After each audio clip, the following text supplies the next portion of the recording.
যে জিকির আজকার শুধু মানসিক শক্তি বাড়ায় না, ইমানি শক্তি বাড়ায় না, শারীরিক শক্তিও বাড়ায়। কথাটি এর আগে আমি বলেছি। জিকির আজকার করলে মানুষের মনে শান্তি হয়, ইমানি শক্তি বাড়ে, ইমানি শক্তি বাড়ে, আর শারীরিক শক্তি বাড়ে, শরীর ক্ষমতা বাড়ে, শরীর ভালো থাকে, সতেজ থাকে, স্বতঃস্ফূর্ত থাকে। 6 নম্বর ক্ষেত্র তাসবির। এটাও আশা করি করেন, জিজ্ঞেস করবো কয়জন করেন। কিছুক্ষণ পরে আমলটা আসবে, সেটা হচ্ছে ঘুমাবার আগে। ঘুমাবার আগে কে তসবিহ করেন? মাশাআল্লাহ, বেশিরভাগই উঠেছে। কিন্তু নিয়মিত করেন না মাঝে মাঝে? এটা হচ্ছে বিষয়। কারণ এই মোবাইলের ফেতনা, মোবাইল দেখতে দেখতে দেখতে ঘুম চলে আসবে, আপনি তসবিহ নসিব হবে কি করে? যারা তসবিহ করেন না তার মানে মোবাইল নিয়ে শেষখানে ফেসবুক দেখতে দেখতে ঘুমাচ্ছেন, আর না হলে আর অন্য কোনো সোশ্যাল মিডিয়া দেখছেন, যে যেটার ভক্ত, আসক্ত, বুঝতে পেরেছেন? যার ফলে তসবিহ নসিব হয় না, এই জিকির আজকার গুলো নসিব হয় না। হতভাগা। কত নেকিতে বঞ্চিত থাকছেন, আর কত ফেরেশতার হেফাজত থেকে বঞ্চিত থাকছেন, আর কত শয়তানের অনিষ্টের ঝুঁকিতে থাকছেন। একদিকে জিকির আজকার করে ঘুমাতেন, ফেরেশতা হেফাজতে থাকত, আর একদিকে জিকিরবিহীন যখন আপনি মোবাইল নিয়ে ঘুমালেন, তখন শয়তানের অনিষ্টের ঝুঁকি, আপনার ক্ষয়ক্ষতির ঝুঁকি, বালা মুসিবতের ঝুঁকি। মানুষ শয়তান, জিন শয়তান, আল্লাহ হেফাজত করুন আমাদের। ঘুমাবার আগে তসবিহ। আলী রাদিয়াল্লাহু বলছেন যে আন্না ফাতেমা আতাতিন নবী সাল্লাল্লাহু আলাইহি ওয়াসাল্লাম, ঘটনা জানা আছে। ফাতেমা রাদিয়াল্লাহু তাআলা শুনতে পেরে যে আমার আব্বার কাছে অনেক দাসী এসেছে, আর সাহাবায়ে কেরাম মুহাজির আনসারের মাঝে বিতরণ, সবাই যে যা চাইছে সবাইকে দিচ্ছে। মনটা চাইলে যে আমি একটা নিয়ে আসি, কি চাই, না চাইলে তো আব্বা দিবেন না। কারণ নিজের ঘরকে বঞ্চিত রেখে পরকে দেওয়া, এইটি হচ্ছে নবী সাল্লাল্লাহু আলাইহি সাল্লামের উত্তম আদর্শ। আর পরবর্তীকালের যারা দায়িত্বশীল তাদের চরিত্র হচ্ছে স্বজন প্রীতি। স্বজন প্রীতি, আগে ঘর আর পরে পর।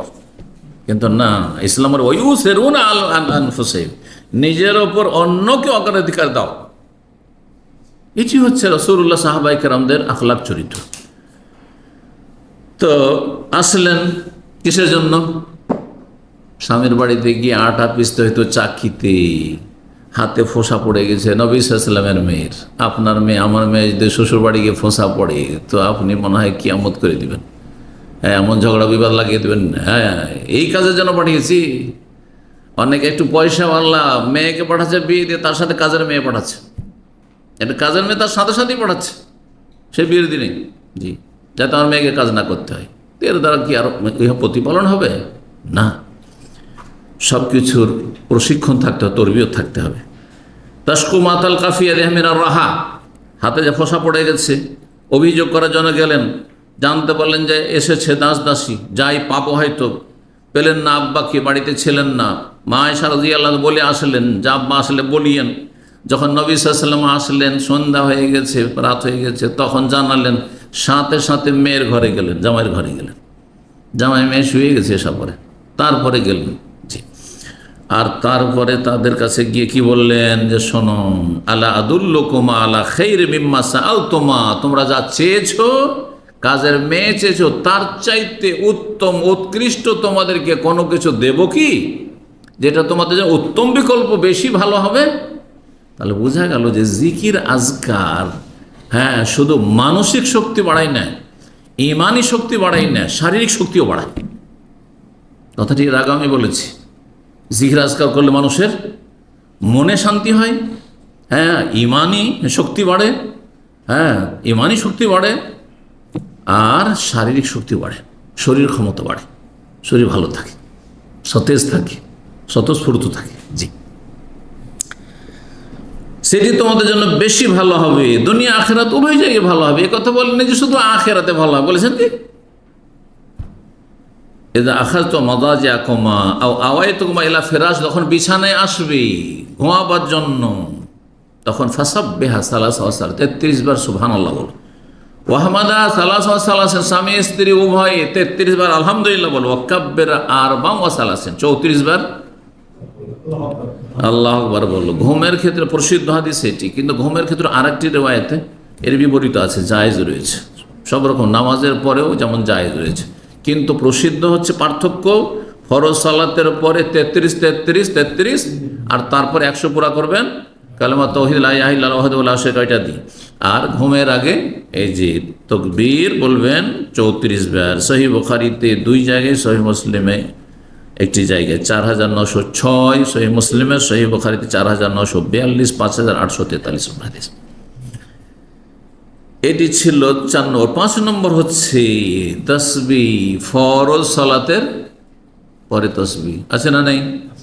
এটার আমল আছে, খেয়াল করেছেন কি? এগুলো সবগুলো আমল আছে কি?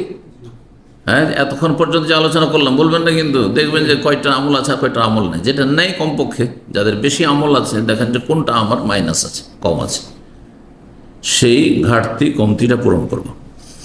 এটি সাধারণত তাসবিহ যারা আমাদের দিনী ভাই তারা প্রায় করে বা বোনেরাও করে। এই মরমে রাসূলুল্লাহ সাল্লাল্লাহু আলাইহি ওয়াসাল্লাম হাদিস আবু হুরায়রা রাদিয়াল্লাহু তাআলা বর্ণিত, তিনি মান সাব্বাল্লাহ ফি দুবুরি কুল্লি সালাতিন অনরাতু সালাতিন মাকতুবা, স্পষ্ট। তাহলে ফরজ সালাতের পরে সুন্নতের পরে এই তাসবিহ নয়। কতবার তাসবিহ? সালাসা ওয়া সালাস 33 বার, ওয়া হামিদাল্লাহ আলহামদুলিল্লাহ 33 বার, সালাসা ওয়া সালাস ওয়া কাব্বারাল্লাহ আর আল্লাহ তাকবীর পাঠ কর আল্লাহু আকবার 33 বার। কতবার হয়ে গেল?